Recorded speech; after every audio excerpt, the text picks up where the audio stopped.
Étudier la Bible, un podcast hebdomadaire pour approfondir la Bible, parole de Dieu. Bonjour à tous, nouvel épisode cette semaine d'Étudier la Bible. On avance donc dans notre étude suivie chapitre par chapitre du premier livre de la Bible, la Genèse. Alors on est au chapitre 21, on a déjà traité le chapitre 21 la semaine dernière, mais je vais aborder avec vous un autre point, un aspect qu'on n'a pas vu, c'est la différence entre Isaac et Ismaël qui symbolisent deux alliances. Alors je vous invite, si vous ne connaissez pas bien ce chapitre 21 de la Genèse, on ne va pas le relire, donc je vous invite à écouter le podcast de la semaine dernière. C'est pour ça qu'on va le traiter en deux fois, c'est parce qu'en fait il y a une autre idée ici qu'on n'avait pas développée encore et qu'on va regarder. On était donc la semaine dernière au chapitre 21 qui nous expliquait la naissance du fils de la promesse, Isaac. On avait vu aussi que Ismaël, le premier fils d'Abraham, qu'il avait eu avec Agar, persécutait son petit frère Isaac. On va voir aujourd'hui pourquoi donc ces deux enfants symbolisent les deux alliances. Et pour ce faire, on va commencer par regarder ce que dit l'apôtre Paul. C'est dans le Nouveau Testament. Voilà ce qu'il dit pour expliquer la différence entre la grâce et la loi. Galates chapitre 4, versets 22 à 28. En effet, il est écrit qu'Abraham a eu deux fils, un de la femme esclave et un de la femme libre. Mais celui de l'esclave est né par volonté humaine, et celui de la femme libre est le fruit de la promesse. Ces faits ont une valeur allégorique, car ces femmes représentent deux alliances. L'une vient du mont Sinaï et donne naissance à des esclaves, c'est Agar. En effet, Agar c'est le mont Sinaï en Arabie, et elle correspond à la Jérusalem actuelle qui vit dans l'esclavage avec ses enfants. Mais la Jérusalem d'en haut est libre, c'est elle qui est notre mère. De fait, il est écrit « Réjouis-toi stérile, toi qui n'as pas eu d'enfant. Éclate de joie et pousse des cris de triomphe, toi qui n'as pas connu les douleurs de l'accouchement.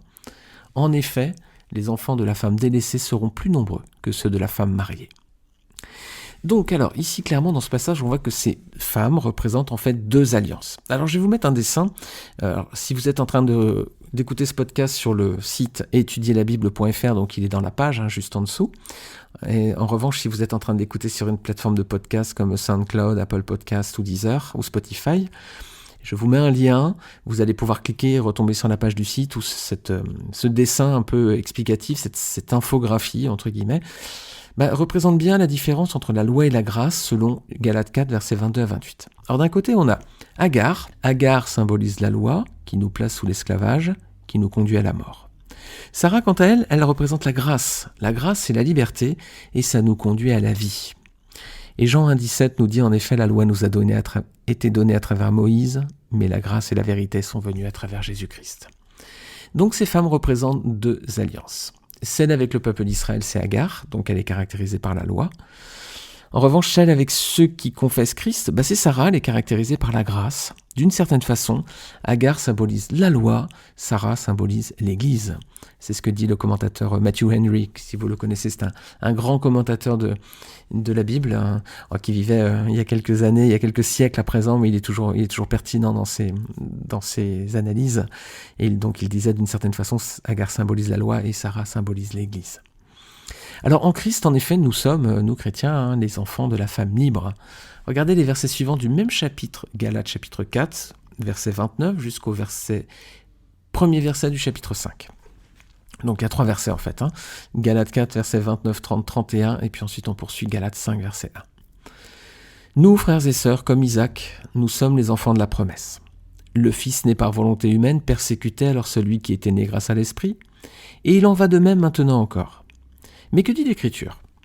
Chasse l'esclave et son fils, car le fils de l'esclave n'héritera pas avec le fils de la femme libre. Ainsi, frères et sœurs, nous ne sommes pas les enfants de l'esclave, mais de la femme libre. C'est pour la liberté que Christ nous a affranchis. Tenez donc ferme dans cette liberté et ne vous placez pas de nouveau sous la contrainte d'un esclavage. Alors, en tant que chrétien, sous quelle alliance on se trouve ? Sous la grâce, bien sûr, et donc quelles sont les conséquences ? Verset 31, nous sommes libres. C'est pour ça qu'au verset 29, Paul reprend l'image d'Ismaël qui persécutait Isaac. Alors qu'est-ce que ça signifie ? L'image de la persécution, c'est que la chair s'oppose à l'esprit en fait. On lutte quotidiennement contre nature pécheresse. C'est une persécution quotidienne contre nous-mêmes en quelque sorte. Romains 7, verset 14-19, Paul toujours nous dit « Nous savons en effet que la loi est spirituelle. Mais moi je suis marqué par ma nature vendue au péché. Je ne comprends pas ce que je fais. Je ne fais pas ce que je veux et je fais ce que je déteste. Or, si je fais ce que je ne veux pas, je reconnais par là que la loi est bonne. En réalité, ce n'est plus moi qui agis ainsi, mais le péché qui habite en moi. En effet, je sais que le bien n'habite pas en moi, c'est-à-dire dans ma nature propre. J'ai la volonté de faire le bien, mais je ne parviens pas à l'accomplir. En effet, je ne fais pas le bien que je veux, mais je fais au contraire le mal que je ne veux pas. Verset 30, donc les amis, qu'est-ce qu'on doit faire ? Se débarrasser du péché, le chasser loin de nous, voilà ce qu'il faut en retenir. C'est l'image d'Agar finalement. Vous vous rappelez, l'Agar, elle était chassée au désert. Alors ça nous semblait dur, on avait l'impression que Sarah, elle était dure avec elle. Mais c'est la raison aussi pour laquelle Dieu a laissé faire. Parce que c'est une image pour nous, on doit chasser le péché loin de nos vies. C'est pour ça aussi que Dieu a laissé faire, pour que ce soit une allégorie pour nous, une image pour nous. C'est l'image d'Agar qui est chassée au désert. On doit aussi se débarrasser du péché. La pauvre Agar, elle symbolise un petit peu ça. C'est son dépens peut-être, à ses dépens peut-être, mais malgré tout, c'est l'image qu'on retrouve ici. Donc Sarah semblait dure, mais elle avait raison. Genèse 21, versets 9 à 11. Abraham aurait dû se résigner, sinon c'était comme retenir le péché finalement. Et je me rappelle qu'au début de mon mariage, j'étais tout jeune converti, j'avais encore de mauvaises pratiques, des choses que je faisais avant et j'avais pas encore tout compris, notamment sur le plan spirituel. Donc mon épouse m'avait invité, m'avait conduit, m'avait fait comprendre que je devais arrêter ces choses que je faisais auparavant. Maintenant j'étais chrétien et il fallait que j'abandonne des pratiques qui n'étaient plus bonnes. Alors Galates 5 verset 1, on va relire ce verset, c'est pour la liberté que Christ nous a affranchis, tenez donc ferme dans cette liberté, ne vous placez pas de nouveau sous la contrainte d'un esclavage. Si nous on est maintenant à Christ, on ne doit pas revenir à ce qui nous dominait autrefois. Si Christ nous a affranchis, on doit se débarrasser de ce qui pourrait encore nous dominer aujourd'hui. Voilà, c'est les versets suivants aussi dans Galates 5, versets 2 à 6. On n'a plus besoin de se placer sous les pratiques liées à la loi. C'est la circoncision qui est évoquée ici. Mais la loi, c'est fini. On n'est plus sous la condamnation de la loi. On n'est plus placé sous sa domination aussi. Maintenant, on est sous la grâce. Alors maintenant, on est des fils de la liberté. Mais les amis, il y a une limite, bien entendu, à notre liberté. Lorsque Dieu s'est attaché au peuple d'Israël, il lui a donné la loi. Alors pour prendre une image, la loi c'est le cadre à ne pas dépasser. La loi c'est tout ce qu'on ne doit pas faire. Tu ne tueras point, tu ne mentiras point, tu ne convoiteras pas la femme d'autrui, etc. Donc la loi c'est tout ce qu'on ne doit pas faire. Nous, les chrétiens, on est sous la grâce et la grâce c'est tout ce qu'on peut faire à l'intérieur de ce cadre. Alors c'est une image simple, imparfaite, mais c'est pour nous aider à mieux comprendre. En Christ, nous sommes libres. Et en tant que chrétien, on est sous la grâce. Jean chapitre 1, verset 17, je le répète. En effet, la loi a été donnée à travers Moïse, mais la grâce et la vérité sont venues à travers Jésus-Christ. Nous sommes donc libres, mais, les amis, vous le savez, si vous êtes familier avec votre Bible, c'est pas parce qu'on est libre que ça doit être un prétexte pour faire n'importe quoi. Donc, Paul fixe des limites à cette liberté. 1 Corinthiens chapitre 6, verset 12. L'apôtre dit, c'est un verset que vous connaissez certainement aussi si vous êtes familier donc avec la parole de Dieu, « Tout m'est permis, mais tout n'est pas utile. Tout m'est permis, mais je ne me laisserai pas dominer par quoi que ce soit. » Il va répéter cette phrase dans 1 Corinthiens chapitre 10, verset 23, il va développer un peu, il va dire « Tout m'est permis, mais tout n'est pas utile. Tout m'est permis, mais tout n'édifie pas. » Tout m'est permis, mais tout n'est pas utile ou n'édifie pas. Donc qu'est-ce que ça veut dire concrètement pour nos vies ? Lorsque je fais quelque chose, voilà, tout n'est pas utile, tout n'édifie pas, ça veut dire que je dois toujours me demander, est-ce que c'est le meilleur choix pour moi ? Par exemple, c'est les vacances, je vais me choisir un livre pour lire sur la plage. Est-ce que je vais choisir le dernier polar, roman policier à la mode, auteur à succès du moment ? Ou est-ce que je vais plutôt consacrer mon temps pour lire un bon livre chrétien qui va m'édifier ?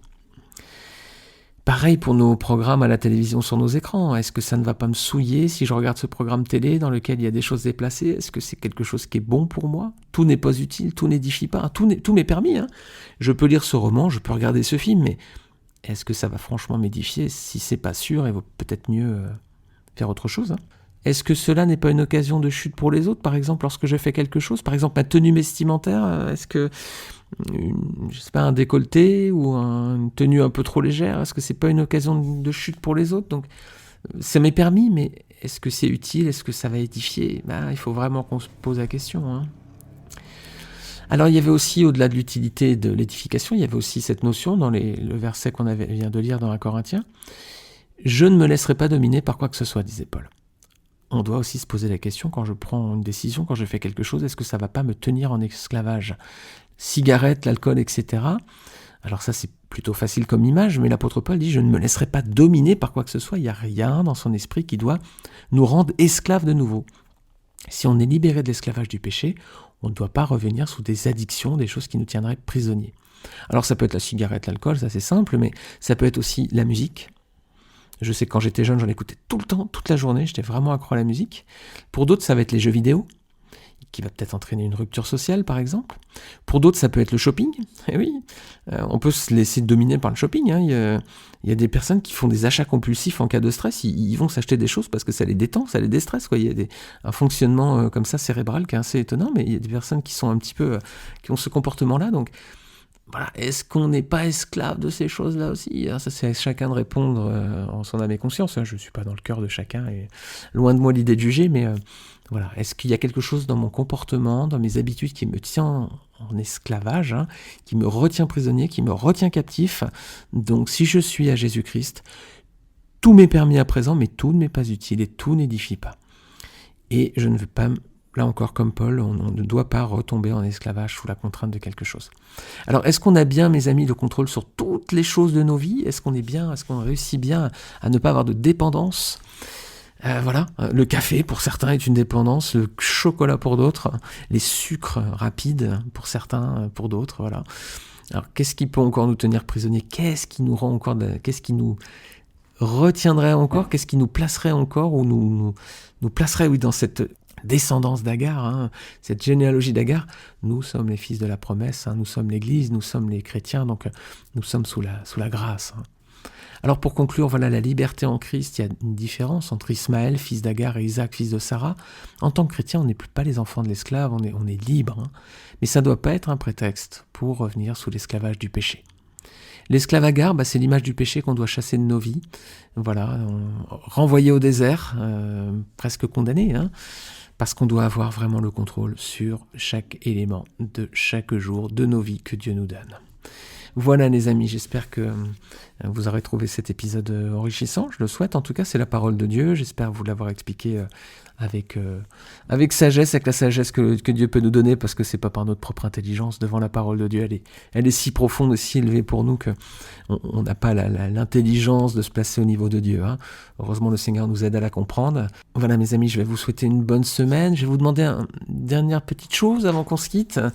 Si vous écoutez ce podcast sur une plateforme de podcast de type Apple Podcast, iTunes, ce serait très sympa de laisser une petite note et un commentaire. Ça me permet de voir si vous appréciez ces épisodes.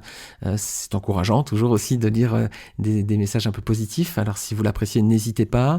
Si vous le souhaitez aussi, vous pouvez le partager autour de vous. Si vous pensez que c'est bon pour les frères et sœurs de votre église, vous pouvez en faire un petit peu la promotion sur vos réseaux sociaux, par exemple. Je vous en serais très reconnaissant. Ça permet à étudier la Bible, de rayonner un petit peu plus. Le but, c'est qu'on soit nombreux à s'édifier tous ensemble dans la parole de Dieu. Et puis, si vous souhaitez ajouter des commentaires, si vous souhaitez réagir à ce podcast, bien entendu, vous pouvez le faire aussi. Et vous avez le lien dans l'épisode de la page du site web où cet épisode est hébergé. Donc, il y a un espace commentaire en bas, vous pouvez interagir. Ou sinon, vous pouvez aussi directement sur le site, si vous êtes en train de l'écouter sur étudierlabible.fr. Je vous dis à très bientôt les amis, que le Seigneur vous bénisse et à la semaine prochaine.